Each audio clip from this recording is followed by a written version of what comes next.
This is the Breaking Down Incident Response podcast. We are your hosts, Brian Betcher. And I am Michael Goff.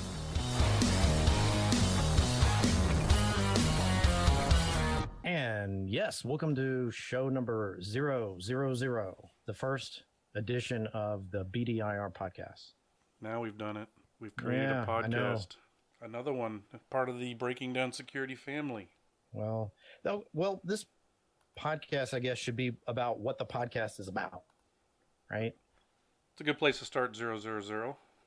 What are we going to talk about? Why should people listen? And what will we cover? Right. So we'll go into show summary right now. So we'll do basically news-related items, what's going on, IR-related. We've got some 401k fraud that we'd like to talk about. A North Carolina school got billed a lot of money to do some malware cleanup, and we'll go over some Emotet artifacts there. That's what they had. We'll cover some site-worthy items, which are recommendations on what kind of websites there are out there, IR-related. We'll go into a tools-worthy section, talk about what kind of tools fit the framework of the show, and we'll go over one of those tools and or more. And then we'll talk about our topic of the day, which is what this podcast is about. First of all, the sponsors of our podcast are... Yep. Go ahead, Michael. We got to thank our main sponsor that's going to be doing this podcast. Obviously, we have to thank ourselves in this case. So LogMD, the log and malicious discovery tool. So give it a try and discover it and see what it can do for your logging, as well as helping you do malicious or malware discovery, which we'll probably cover in a podcast in the future of what we do with that. All right. And then I'd like to introduce the guest that we have today. Our first guest is a regular speaker at security conferences. He's also a trainer in advanced malware analysis. His name's Tyler Hudak. Welcome to the show, Tyler. Hi, thank you. Thanks for having me on. Good, Tyler. And our second guest is author of 3 series of books on digital forensics. He's a certified SANS instructor. And most importantly, he's winner of the inaugural NetWars DFIR, host of Forensics Lunch. And he's a partner at GC Partners, which is a forensics consultancy. Dave Cowen, welcome to the show, Dave. Hey, thanks for having me on. Woohoo. Well, let's first thank our show. This podcast is sponsored by our 2 guests, GC Partners. And Dave, you can tell us about what you guys do. Let our listeners know how you make a living. Sure. So our main line of business is we get involved when people are getting sued or suing someone, and they actually need an expert witness to come actually testify to what happened, who stole what, who lied about what, who forged what contract or destroyed what evidence, all that kind of fun stuff. That's mainly what we do. We do incident response and all the rest of that stuff, but we tend to do it as a subcontract basis because, as people who do incident response know, the worst thing about incident response is doing incident response. So we like to make sure that we can buffer it out between other work and say no when we can.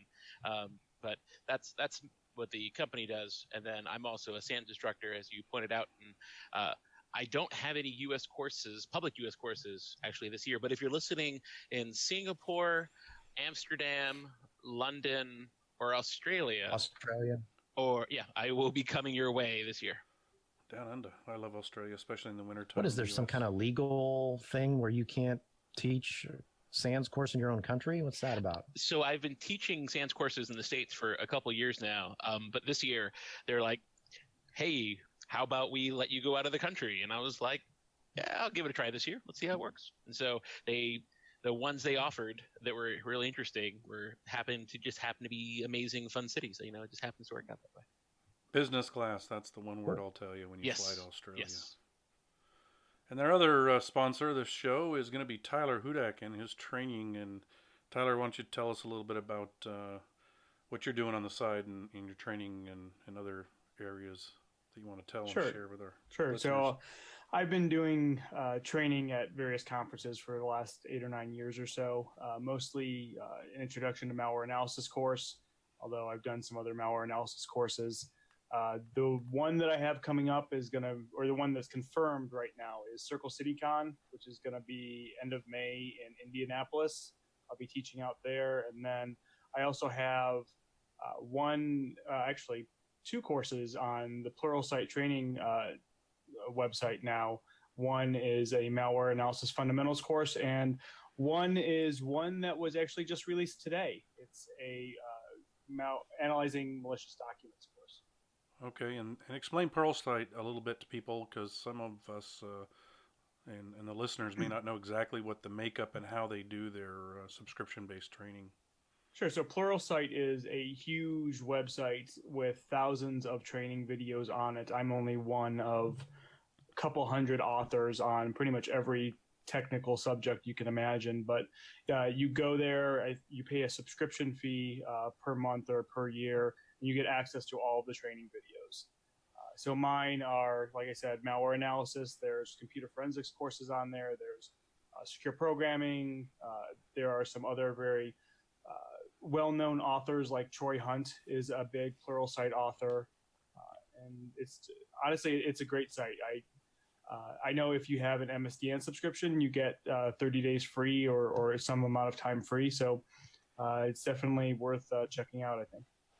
Cool beans. All right, Brian, why don't you take us in our next segment? Newsworthy. All right. So in the news, there was, I don't know if it was national news or whatever, but there is some 401k fraud going around. We had known about someone who this happened to, and what happened. Go ahead, Michael. Why don't you kind of explain what you know about this fraud? Yeah, I think this is brilliant, really. If you come to think about it, apparently the benefits people, right? This is your 401k provider, whomever it may be, could be an IRA provider, but 401ks solely for the most part allow you to take loans out against your 401k. And this particular 401k provider claims that the reason this compromise of an account and or the event that occurred here was due to the leaking of personal information like birth date, social security numbers, etc., through the various breaches, Equifax being one, OPM would be another one, Anthem, and all those others, that they are now able to go into someone's 401k account by probably logging in the first time or picking on certain providers that may not have really good verification process and actually give them enough information to make the 401k provider think you are the person that owns that account, take out a loan against your 401k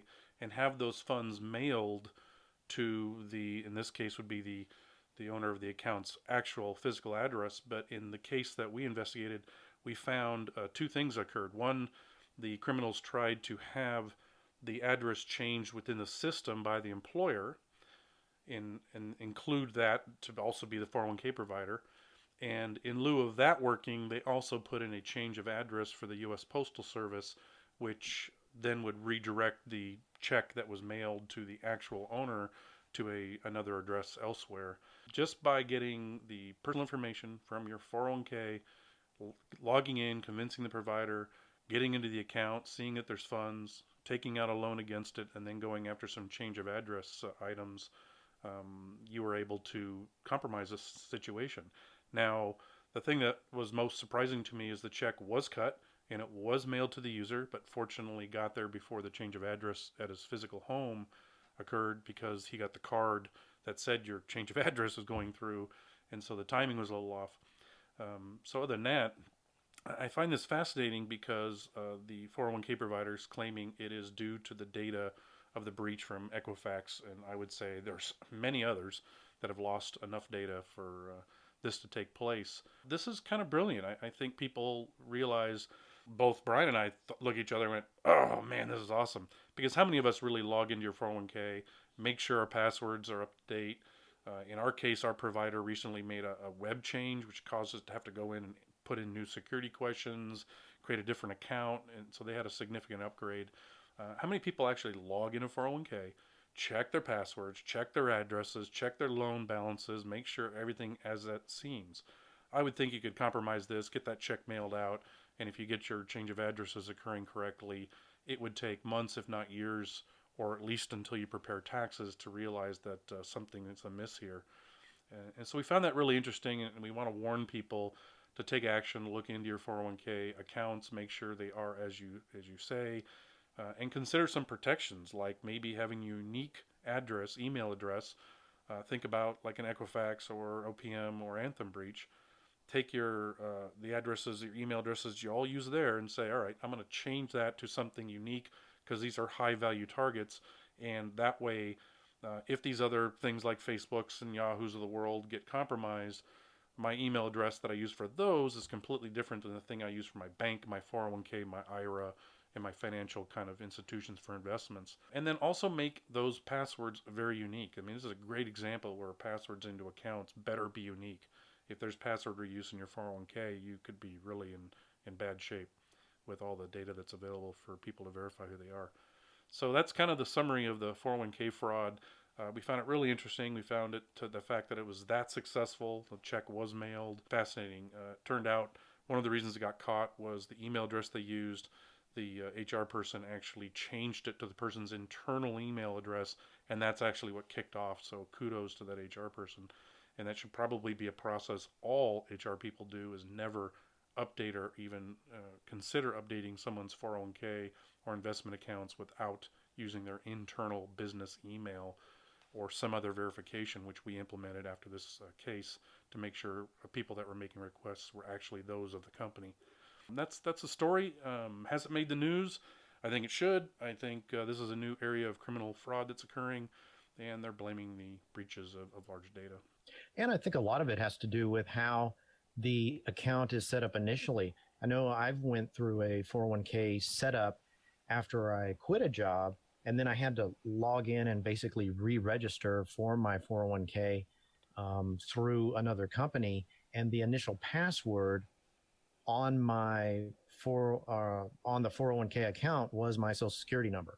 Not good. Next, we have North Carolina school that got infected with ransomware, and basically they hired a consultancy to come in and clean up, I don't know how many machines. Basically, they said it would take them at least 30-day effort, and it would cost them $314,000 to clean up their site. And then there was another contract for something like $800,000 for a 1-year consultancy afterwards to make sure they didn't get reinfected. Yeah, and correction here, not ransomware, just the Emotet rootkit.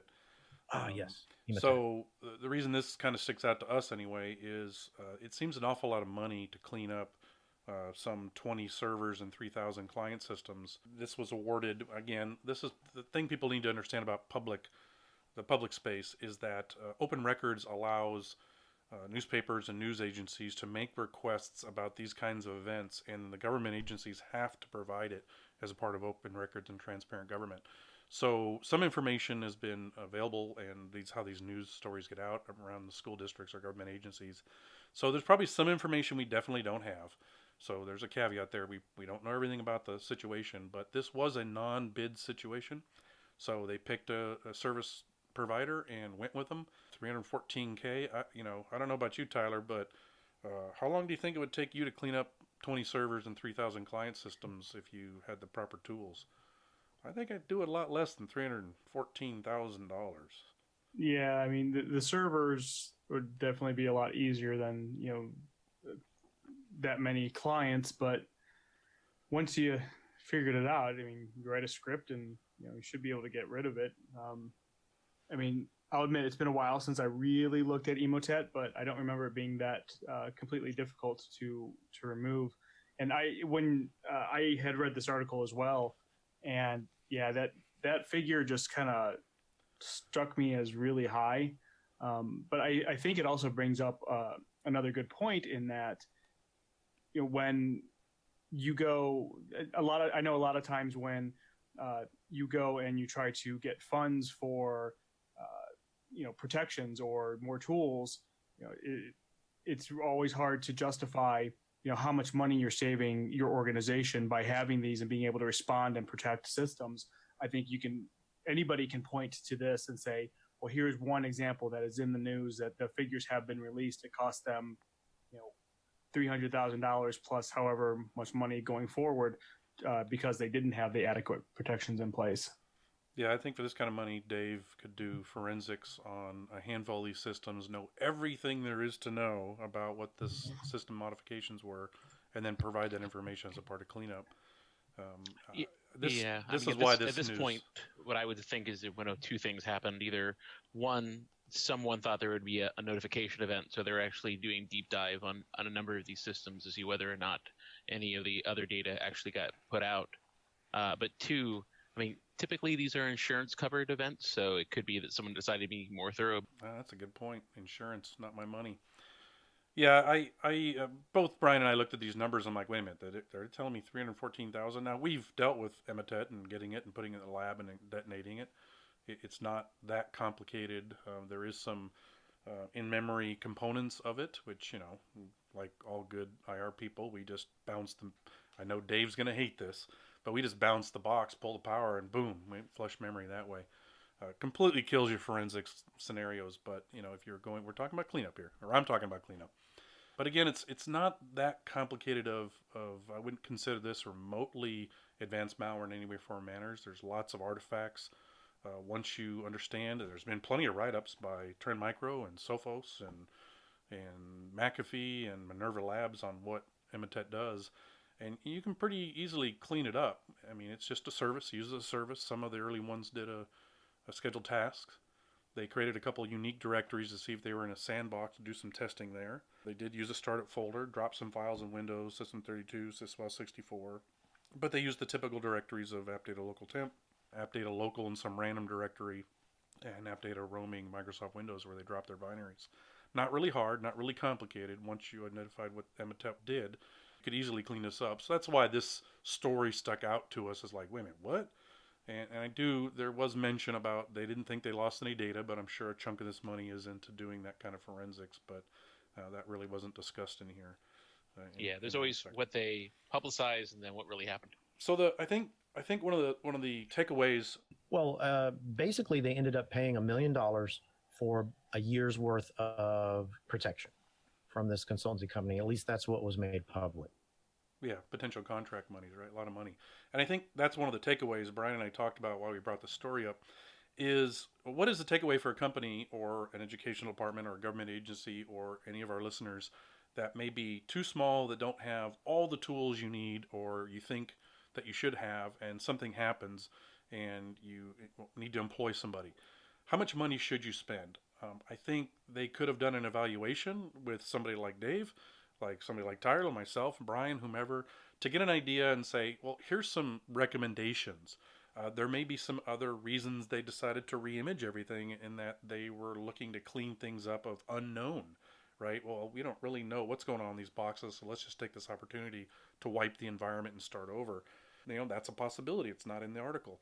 We don't really know what the drivers are, but I think if you find yourself in this situation, you can go obviously to a known IR firm, the Man Insecure Works of the Worlds and all those guys, but you can employ or get to know a security person that does know malware, like Tyler or myself, that's employed, that does side work or is full time on this, and say, can I get some advice before I go out and spend $314,000 plus another, $800,000+ on a year support contract? That's kind of the takeaway here: is seek some advice before you pull the trigger. I know when I worked for the state and we had a situation, one of the things I noticed about elected officials was sense and commonality went out the window when their personal reputation was at line. That's something to take into consideration. Is their reasonable actions sometimes go crazy when these kind of events are bad. That's the takeaway we have from this story. All right, the next item here is Yeah, our website this week is thisweekin4n6.com. This week in the number 4, the letter N, the number 6.com. I just clicked the link and my internet is kind of crappy, so it's not coming up. Michael, you want to take this one as well? Sure. Sorry, guys. I kind of like this site. I put this in here, one, because Dave's going to be on the show, and we'll talk more about what this show is going to cover moving forward. But I like this because they put out bits of updates of things that are occurring. For example, came through my RSS feed one time that they had realized that we'd shipped version 1.2 of LogMD. So they're pretty wide in the forensic space, and they try to keep people up to date with some news bits and things like that. And I'm often asked, what kind of sites do you have? What kind of RSS feeds do you have? And so I like the fact this is a summary type site, and you can click on the details to get more. But because we have Dave on and Tyler, we figured we'd do something a little more forensic-y, because normally we'll focus more at our site, which we'll talk about in a little bit. And so that was my pick for the week. And of course, we want Tyler to issue one as well, and Dave as well. So what are your both of your guys' site of the week that people can look into that are interesting, that you use a lot, that you'd recommend? Tyler, you go first. Okay. So the one that I thought of is Brad Duncan's malware-traffic-analysis.net. If you've never been on this site, Brad has gone and done just literally, I think he has 1,300 different analyses, different analysis of malware on there. And he doesn't just go through and do a quick intro or a quick write-up on how some type of malware got infected a system. He'll go through, he has the PCAPs on there, he has the actual malware, he goes through the PCAPs, he shows, this came in through a phishing email, this is what the email looks like, and it just goes through the entire thing. The reason I love this site is I can point some of my junior analysts to this site, and they can sit there and learn from it, which is great. Anybody can go to that site and learn how to do something. Brad does a great job of explaining everything. And not only that, whenever I have some new fish come in or some new malware that I need to find a quick analysis on, 90% of the time. Yeah, that's a good one. I mean, you can take your PCAPs, load Wireshark, and start poking around with them. It is very network-centric, so for those people that really like the network side, definitely a good choice. How about you, Dave? What's your site-worthy pick of the week? So if you didn't already say This Week in Forensics, I would have totally said This Week in Forensics, because it's a monumental effort that Phil does each week, kind of collecting and not just saying, but like annotating, and putting commentary around each of the links. I couldn't do it when I tried to do that stuff. He far exceeded anybody else I know. But because you did, I would say it's a tie between two sites. One is DFIR.training, which is kind of this massive collection of every forensics tool that anyone knows about, from open source to commercial to resources and webcasts and all sorts of other stuff. And then about DFIR.com, which is more of the incident response side of good incident response guides and knowledge and training. No, those are definitely good ones. I like that. All right, let's go on to our next section and talk about some tools. Well, of course, the first tool, it couldn't be possibly the first podcast unless we talked about LogMD. And of course, everybody, we have a free version of it, so go out there and play with it. It will help you audit your logging and auditing of a Windows-based system, but it also does malware discovery. So we look for unique artifacts within the system, full file system hashing compares, registry compares. Really a quick and dirty way to do quick triage, for lack of a better term, because Dave's on here. We'll probably talk about triage as we get into the incident response side of it. But it's a really good tool to be very quick at it. What used to take us a couple hours, we're well under an hour now. We can very quickly detonate malware, find out what launched what, see what it did, get the artifacts we need, and move on. Wouldn't be show zero if we didn't mention the tool that both Brian and I work on. So that's our tool worthy of the week choice. How about you, Dave? What's your choice of a tool recommendation? So I would probably be in trouble if I didn't mention the tool that we provide for free and sell as well, which is called Triforce. It's at gettriforce.com, and it's a file system journaling analysis tool. So it's the ability to roll back changes that have occurred across a file system to determine what malware is doing, or destructive software, just users doing normal weird and crazy things. So that's that side. On the other side, I would say the thing that's getting a lot of traction that we put out that is open source is our file system events parser for OS 10 and iOS, allowing you to see that same type of granularity but on Macs. Beautiful, a Mac tool. Love it. How about you, Tyler? One tool that I've been playing around with a lot is a tool called Lazy Office Analyzer. If you've never used this tool, it's really great for analyzing malicious Office documents. One of the ways that you can analyze documents very quickly is to load up a debugger and just set breakpoints on certain API calls. So write file and create process and some of the HTTP related ones, so that if you get a document, like a Word document that's very obfuscated or has obfuscated VBA code inside of it, deobfuscate it.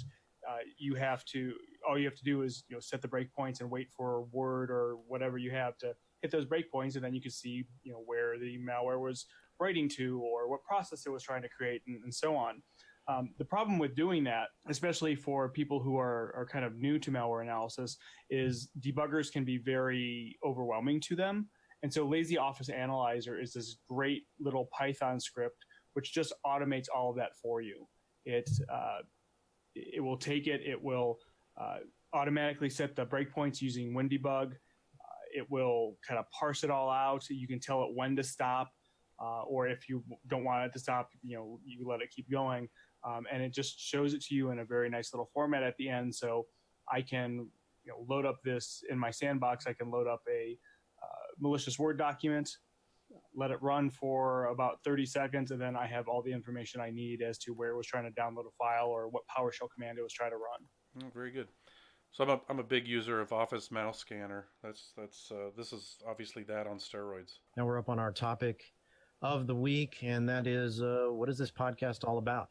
Well, basically, it's about incident response, detection and response, active defense, threat hunting, malware discovery, basic malware analysis, all of that encompassing NIR, with the exception of what Tyler tends to do mainly and what Dave tends to do as well. So the advanced analysis and the forensics we're not going to cover in this podcast. Now, let's kind of define what IR is, because I'm confused what incident response really is. You get a sense of that from different organizations and such. I know one in particular, they kind of defined IR as the process by which you respond to an incident in a legal sense. So is it sort of a glorified project management where you have an incident and then you have somebody come in and say, and make sure that the guys on the ground are actually doing things in a legal and structured way? Is that what incident response is? And what I'm looking at here is a diagram of incident response, and I have three bubbles. If you can imagine in set theory, where you have three circles that are kind of all intersecting each other, they form like a triangle where all three would intersect in a smaller point, and then two of them would intersect as well as the other two. And then, so it's like a triangle of three bubbles. One is discovery, which is on top, and we've labeled that 1 to 4 hours. Analysis is on the bottom left, where it would take basically between 4 hours and 3 days. And that would be your advanced analysis of malware or certain binaries. And then on the forensics end, we have on the bottom right would take from 3 days to a week. Do you guys agree on that? So I think one of the reasons we want to bring this up is DFIR, I think, has gotten very wide in regards to the various areas. In my training, I break it up into basically multiple parts, 5 parts. Malware discovery and basic analysis is what I tend to teach and train. Then there's the advanced analysis that Tyler does and the reverse engineering. And then there's the stuff on the far right that Dave does, which can encompass everything to the left. I break this up from being an incident responder in big events. I dealt with the Chinese in the gaming, where stuff to the left takes less time, stuff to the right takes more time. I can do malware discovery and basic analysis far faster than probably Dave can do forensics, and get enough artifacts to allow me to take some immediate action, do the triage portion of IR or forensics to get things going, to get things blocked, to get things black holed, to get some items identified so we can do some hunting. And so there's a breakdown, I think, now within DFIR that allows what we do on the left to what Dave does on the right and what Tyler does in the middle, that we all have verticals now within DFIR. And so I think the bubbles that we'll have these in the show notes that Brian's referring to with discovery, analysis, and forensics kind of breaks down into those 3 pieces. Discovery is what Brian and I do a lot of. Analysis we do some of, and it starts getting more time consuming. And forensics, well, as Dave knows, we would farm it out to him, as I've contacted him in a couple of cases and forwarded him information. And so that's kind of the logic we're coming from in regards to how we'll cover the podcast. What do you guys think IR is today? I think IR is, or the incident response is not just the analysis piece. It encompasses the entire start to finish of an incident, even before the incident happens to after you've done all your response. There's an acronym that's thrown out a lot, PIC-EARL, which kind of describes the entire incident response process. It's planning or preparation, identification. I think it through my head now. It's a sans term. Dave probably has this memorized. Yep. Containment, eradication, remediation, and lessons learned. And there are different words that some people will use, but it still goes through the entire process where you're planning for the incident, you're finding the incident and investigating it, and then you're going through the entire recovery phase, and then you have the lessons learned. And I look at it as just this huge circle that kind of circles back. After you have lessons learned, you move right back into planning. So I think looking at the three circles you have here, or the three circles that you described, is definitely part of the incident response process. I think that it would involve a lot more, though, at least based off my experience and based off of everything that I've done. Yeah, I refer to the pick-and-roll model in my training as well, and what I usually focus the people on in the stuff that we train is part of this area of discovery and basic analysis. I'm trying to get as much as I can out of the system as fast as I can. Of course, this preparation ahead of time, what are those things we're looking for, and is the lab set up and all the prep we have to do? Do you have a war room where you can put a bunch of sticky notes and start recording information and all that stuff that goes along with the incident response? You got to have a plan. You've got to have playbooks. But in a day-to-day scenario, that's where we'll cover in our podcast, that this podcast will cover on, is kind of what we do day to day as a part of that IR task.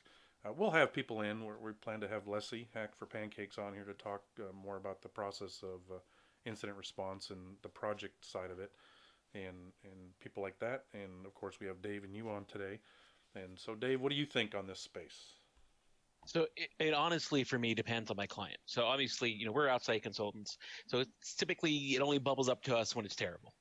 And because of that, I've seen different companies treat IR in different roles of capacities as they evolve and mature because terrible things keep happening. So for some of my clients, IR is what happens when the SIM has an alert and they decide to do something about it. For other people, they generalize IR much larger, and it's not just the technology assets, but it's any type of incident that could occur, from physical to natural disasters to anything else. So a lot of it depends on the company, the culture, and what they've dealt with in the past. But for me, what's interesting about IR is that a lot of times we get focused on commodity malware in IR, and people get surprised by the other elements that then come about, which is typically where I get interested in and where we get involved. Is not so much the commodity stuff, because like you said, it's fairly rapid. You identify it, it's known, you already have other write-ups for it. It's when you have either non-commodity insiders or just plain people, bad actors, who are coming in, not necessarily using malware, but actually just not claiming nation state here, just criminal groups making use of your system. So today, for instance, we had a call from a managed service provider who says 2/3 of their systems got taken over by Bitcoin miners. Ouch. And so 2/3 of a very large number of systems. So that wasn't so much about malware or even part of the traditional response process. It was, okay, well, crap, what do we know about this Bitcoin miner? Can we figure out when it got on? We need to do the analysis and then start tracking the wallet, which mining pool it's part of, and where the profits were going. Yeah, so now we're getting into the who did it and what exactly did they do, right? This is more of the details around the forensic side and defining forensics. Maybe as part of DFIR we should have kind of a forensics definition. I generally tell people, when any time you're thinking about an employee and they could have action taken in against them, or criminal activity where you might prosecute somebody, then you're going to stop and you're going to go down this forensics path. You got chain of evidence and all the stuff that goes along with that. The only thing I would add into your list there is if there is a notification event possible. Yes, right, exactly. If there's potential that we're going to have to notify somebody that, we lost your data. I would totally agree with you there. Yeah, the second notification comes in, the lawyers come in, and then typically that's when things get messy. Yeah, I mean, it's totally different how we would handle malware, which Brandon and I deal a lot with that. But if I have RDP open in the internet and I RDP in your environment and I start crawling around and I start plopping Bitcoin JavaScript everywhere, you're not going to quite treat that like malware discovery. This is a little different process, a little different playbook you're going to have to follow. Exactly. All right. How about analysis, Tyler? How do you define your analysis space? So I do basic analysis. I get about 12 tools that I try to lock people in. I kind of say become masters of this first before you go take Tyler's class. So when the fire hose gets opened up a little more in Tyler's class, and then you can go to take a SANS class after that, and it opens up really wide when they spend 3 days talking about tools. That you're really good at one area first before you move on to the other area. How do you define analysis in regards to the DFIR space that you play in, or as DFIR in whole? When do you stop? I always tell people, try to get it down to an hour. Try to get a refined process down to an hour that you can repeat over and over and over again very quickly. Windows, for Mac, for Nix, etc. And then in some cases, you never do it in an hour. You may take 2 or 3 if you're dealing with a large Unix system or whatnot. What should they focus on, or how do you define where you start and end? Do you have 2 parts to your basic analysis and advanced analysis, or 3 parts with reverse engineering? How do you define that? It's a good question, and I think a lot of it comes down to your experience, and obviously each case is going to be different. But when I go in and I'm teaching a class, one of the slides that I always have in there is you want to focus your analysis. You don't want to just go in gung-ho and say, I'm just going to analyze everything and find everything, because you're going to be there for the next 2 weeks and you're still not going to find everything. I always try to tell my students and the people that I'm working with to have questions in mind that they want to answer. So to go back to the Emotet example that you talked about earlier, if you had that and you wanted to analyze it, and let's even just go into that school district, what were they trying to figure out, or what would I have been trying to figure out in that? It would have been, how do we detect this? How is it reaching out to any websites? Is it reaching out to any command and control servers that we can then look on the network to see who else is reaching out to those command and control servers? How is it maintaining persistence? What registry entries is it dropping? What files is it dropping? So that we can then write a script to remove it. Is it setting anything else that we can use to identify it, like a mutex or some weird file or something else like that? Having those questions in mind are going to allow you to focus your analysis and determine when you're going to stop. Because once you get those answered, then you can stop and then move on to the next phase. And if they bring up more questions, then you can still move on to those additional questions. But you'll at least have that initial set of data. You'll at least have that initial set of data that you can go in and look at and hand off to show that you are making progress. I think it comes the same thing will happen if you're not analyzing malware. Let's say you have a system that's potentially compromised. All right, well, you're going to have some questions in mind. Is there anything persistent on there that shouldn't be? Is there a service starting that shouldn't be? Is there something in the user's run key? Are there any executables in temp directories that shouldn't be there, and so on? And so once you have these initial questions,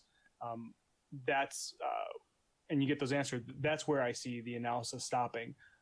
But like I said, the more experience you get, the more you'll be able to know when you have to go a little bit farther and when you can just stop. Your term phases fits in here because I talk about malware discovery and basic analysis as an entry phase, right? I want to get all this done very quickly. We generally can throw a piece of malware in a box, detonate it, and we have our answers of the IP addresses. Why is that important to me?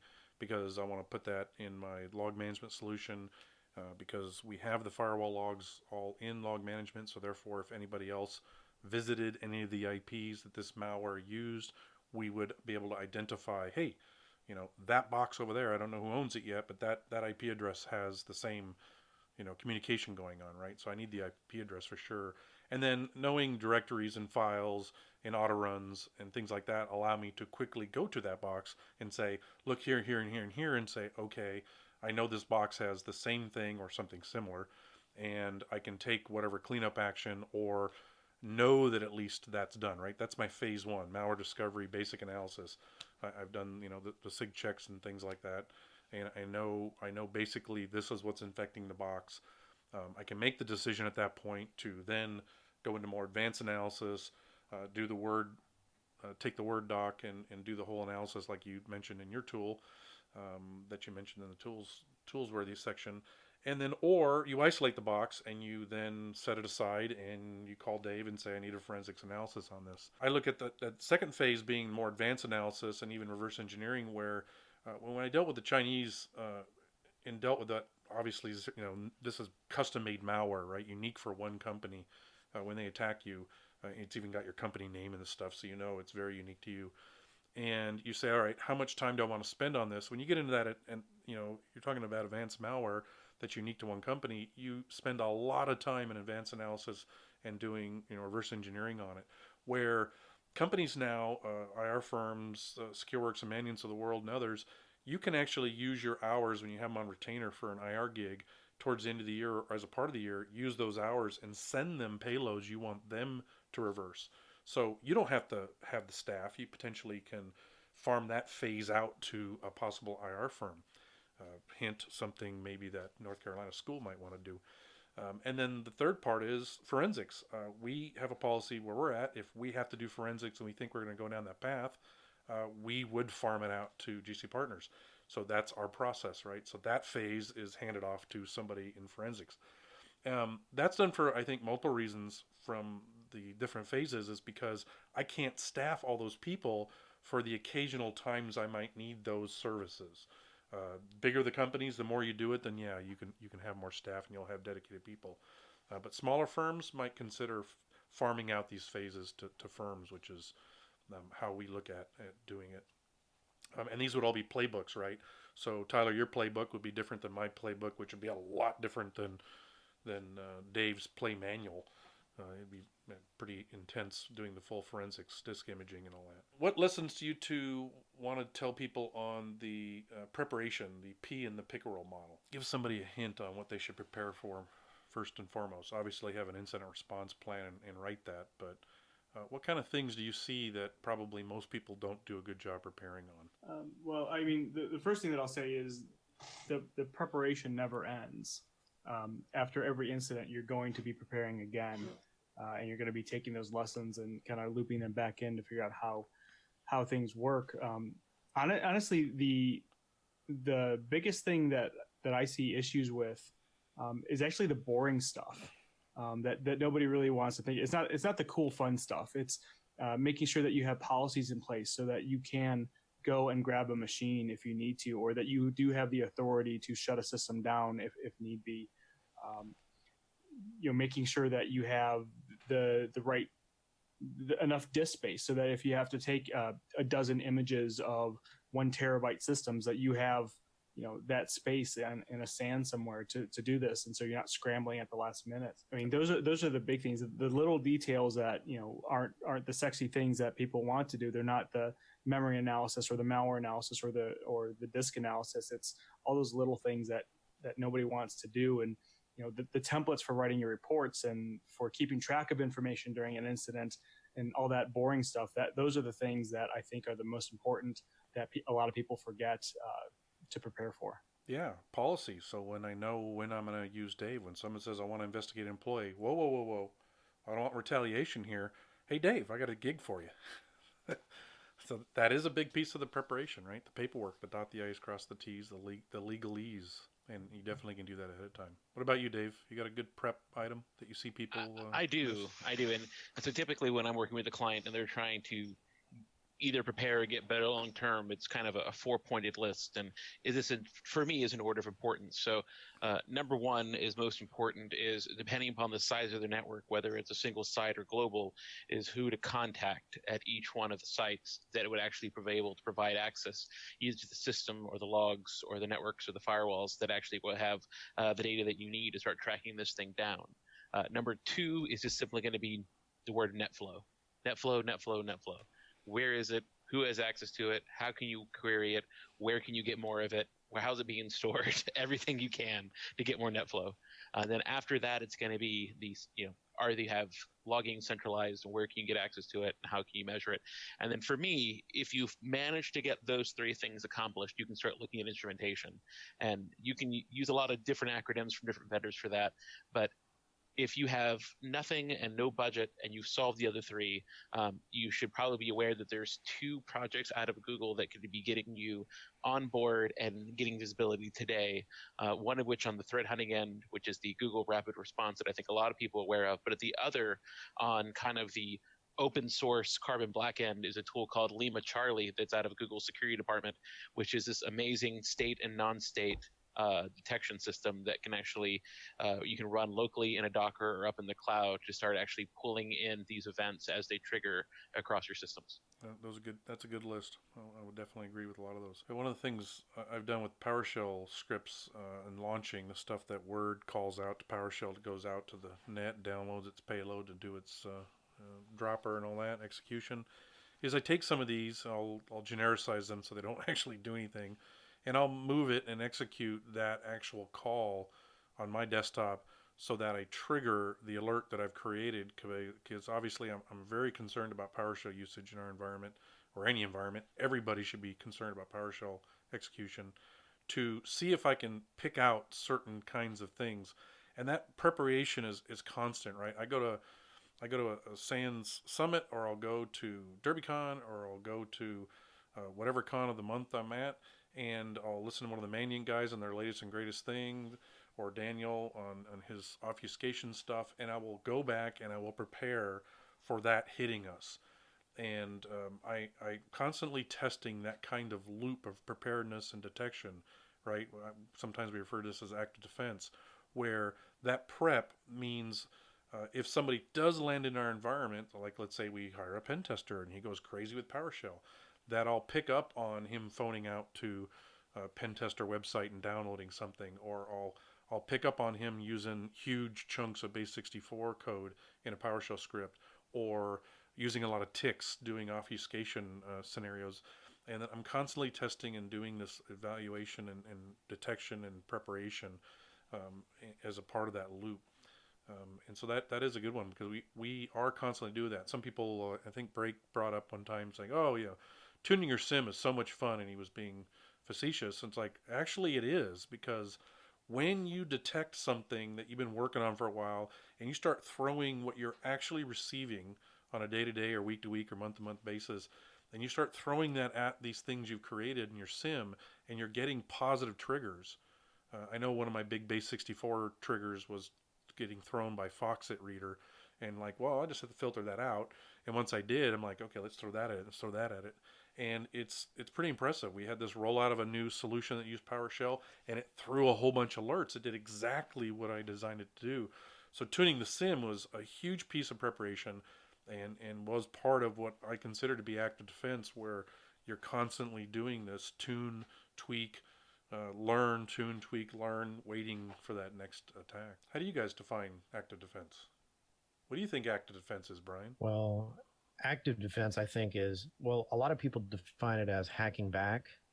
I don't. I think it's clever ways to thwart an attacker, like zip bombs, or directory structure that never ends. It's like an infinite directory structure, things like that. So when they try to spider, for example, a website, it's never going to end. That's what I consider active defense. Like honeypot kind of stuff, or honey accounts, or honey files, or things like that. Yeah, some to thwart an attacker and give yourself more time. Create noise, right? Allow the defenders to respond. What about Tyler? What do you think active defense is? Honestly, I'm not sure. I mean, like Brian said, I've heard lots of different definitions for it. I've never really heard one that I like. I think I know traditionally it is, the hacking back and doing things like the zip bombs and things like that. I've never been a big fan of that, because I always feel that it opens up too many cans of worms on your own end. Honestly, I don't know. I'll be honest with you. I really don't have a good definition for it. All right, that's fair. Is it vendor speak? Vendors used to use this term an awful lot. Yeah, it probably is. I mean, the best thing that I can think of is, oh man, I can't even remember the name of the tool now, but there used to be a tool that one of the, David, you may know who it was that put it out there, but a number of years ago, one of the SANS incident handlers put out a tool that would wait for incoming scans. I think that it was specifically made for SMB scans, but you could change it, and it would just use the way that TCP/IP worked. It would respond back, but it would respond really slowly, and it would just basically slow their scans down to a crawl, and they ended up having to take it down because of a law that came out. But to me, that would be active defense, is using the attacker's tools against them to slow them down or make their data non-existent. It's almost like the whole thing that you don't want to on the defense side of, you don't want to or you want to make your network only a little bit harder than your neighbor's network to get into, because then the attackers will go after your neighbor's network because it's easier. If you can slow down the attacker's traffic and things like that, then they're going to hopefully abandon looking at you and then go off to somewhere else. Hopefully. That would be the ultimate goal, right? Yeah, go pick on somebody else, please. How about you, Dave? Do you have a description for active defense, or does SANS have something that they have a nice definition for? So I know SANS does. They have a new class out, actually, for active defense. But for me, there's kind of two definitions. There's the classical vendor definition of active defense, which is much more around the IPS devices that are going out there, putting up fake services and hosts, and basically when people respond to them, then triggering events to occur, or detections, or additional kind of responses. But what I'm seeing, and I'm not going to name names, but I'm seeing one of my smarter and larger customers doing now, is that their new version of active defense is what you would classically call kind of counterintelligence, where they're actually setting up fake networks, and when they see certain traffic, they're basically rerouting the attackers and natting them into basically a fake net, which mirrors their real network, to actually try to find out either what they're doing, or to feed them bad information to lead them down either the wrong path, or if it's for competitive intelligence, to feed them bad data to make them make bad decisions. Ooh, I like that idea. All right, let's talk a little bit about threat hunting. This is kind of a new term in our DFIR area, where threat hunting is now becoming a full-time job for individuals in the industry. And we know some of the bigger companies do quite a bit of this. So what's your take on threat hunting? Where do hunters fit into all this? I mean, I think that threat hunting has become an integral part of the incident response, the entire DFIR process. We talked about preparation and identification, the first two parts of that pickerel. I think it fits right in there, because you have your traditional ways to detect attacks through logs, through antivirus, through NIDS and IPS, and even now with the EDR type systems. And and the attackers are human, or most of the attackers are human, and so they're going to change and they're going to modify their tactics. And so you can't just have a automated system looking for signatures. You need to have a human on the other end who can think as well, and say, all right, well, if I was an attacker and I wanted to laterally move within the network, how could I do it? What are the top 5 ways that I could do it? And then use that and figure out, all right, well, based off of that, what logs do I want to look for? What evidence do I want to see of that? Without that, the defenders, if you're not doing that, or don't have some aspect of that going on, I think you're in a losing battle. So to kind of circle back around to your original question, I think threat hunting has absolutely become a integral part of the whole DFIR and incident response process. Yeah, I take hunting even to the extreme of where, if you bring in a pen tester, one of your jobs as a defender, the blue teamer side, is to hunt to find out what the pen tester did. If you hire him for a wireless assessment or web-based stuff, is go hunting to figure out, what did they trip? What did they trip that I did not detect? What can I tweak so that next time they do this next year, if I hire the same firm or a different firm, can I potentially catch them, right? Go hunt for things that I can improve the security defenses, but also try to set up items that can detect things in general. Like, hey, I've got the solution that I can check and whitelist out all the run keys on my servers. Maybe I can flip this analysis to just sit there and go off every hour if there's any changes to any run key and HK users, HK local machine, or whatever. And I can trip people on that, right? So I'm gonna use these tools. Maybe I either know the limitations of a vendor tool, or I take the tool and I exploit that tool into doing things it probably wasn't initially intended to, or doing a lot more with it than it was intended to, so that I can use it to hunt. And we know, obviously, in the Google GER case and Mozilla Investigator and Facebook's tool, that's kind of what they design these tools, right? To query the system. Hey, do you have a file in this location of these properties? Yes or no, right? To be able to say, I found one over here. Does anybody else have this condition? I have this large reg key in this key structure. Does anybody else have a large key in this key structure that might have been indicating a hidden binary in the registry or something? So I think hunting kind of is built into your defense nowadays. I think some of the stuff we do in our malware discovery and analysis, we can feed into hunting, and it works really well.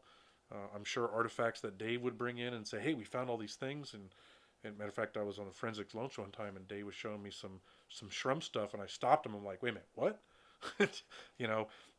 I can totally see using this. And Brian and I actually integrated that in LogMD and found a case where we worked with a contractor and found where that whole mentality allowed us to then know exactly how long that contractor's machine was infected. So we understood how long the event was going on.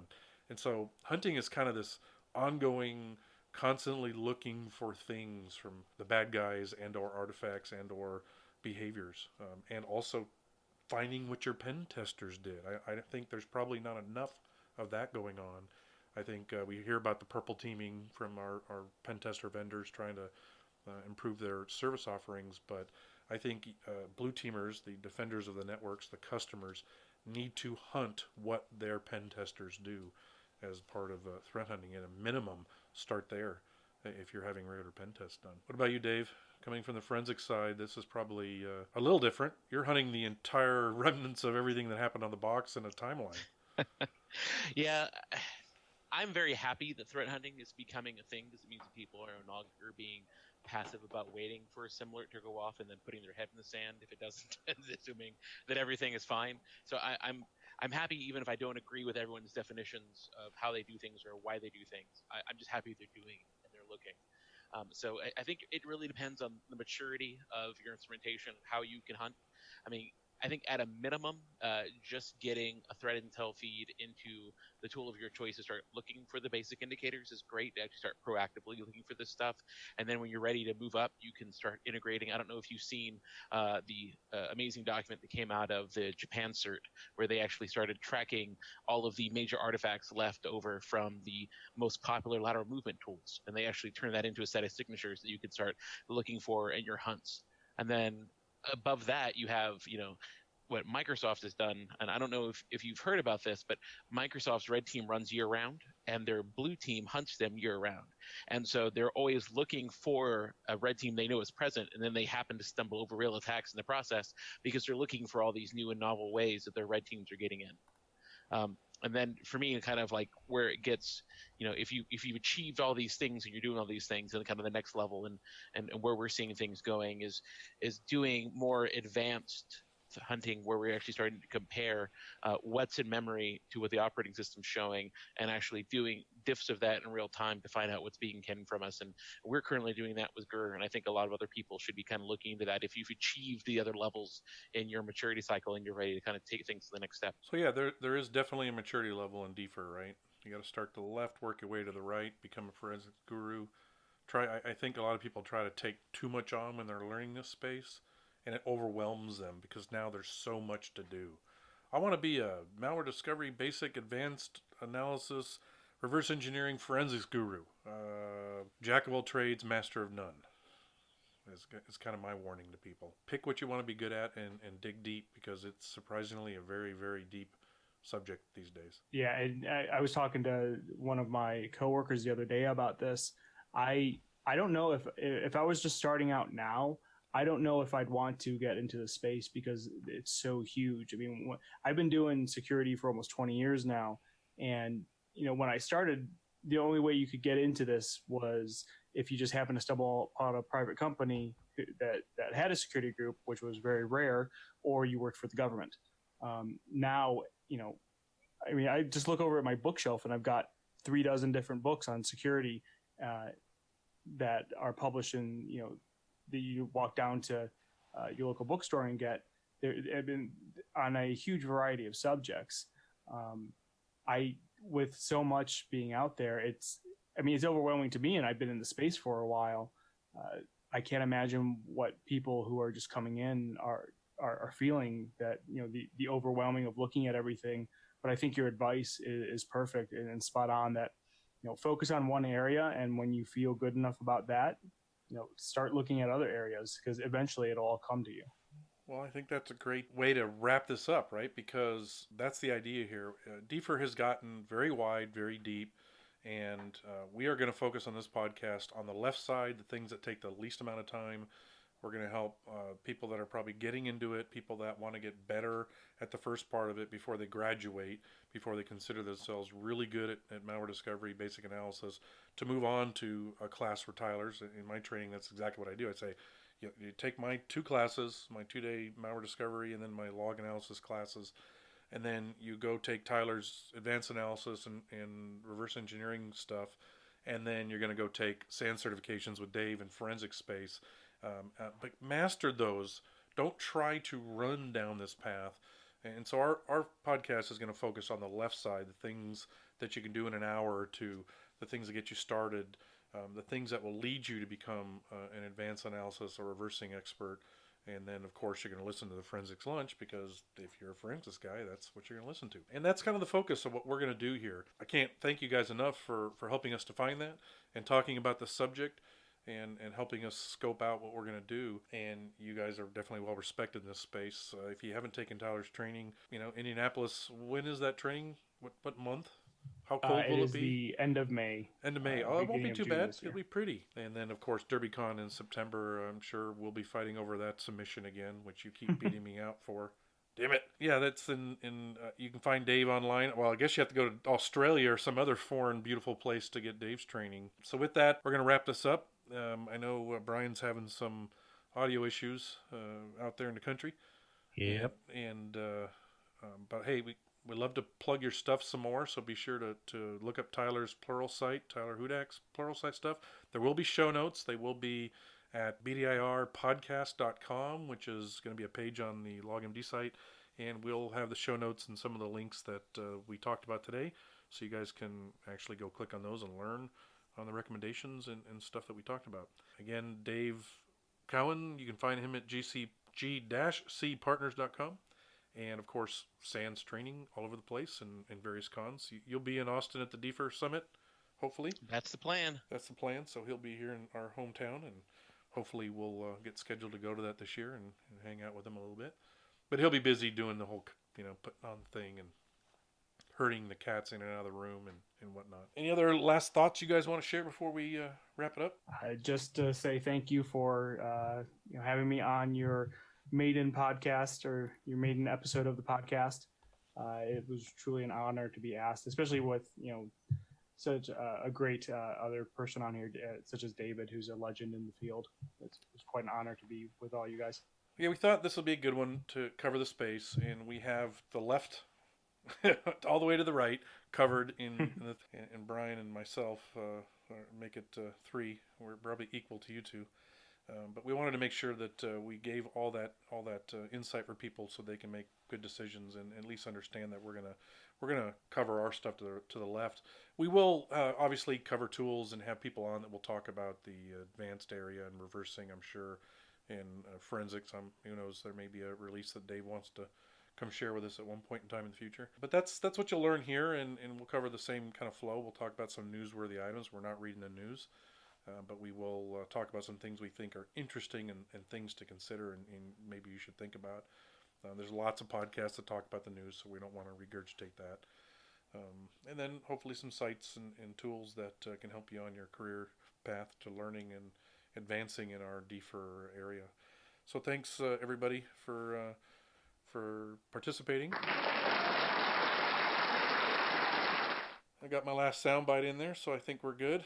And we'll talk to you soon, and thanks for joining. Yeah, absolutely. Bye, guys. Thank you. All right, thanks. Cheers.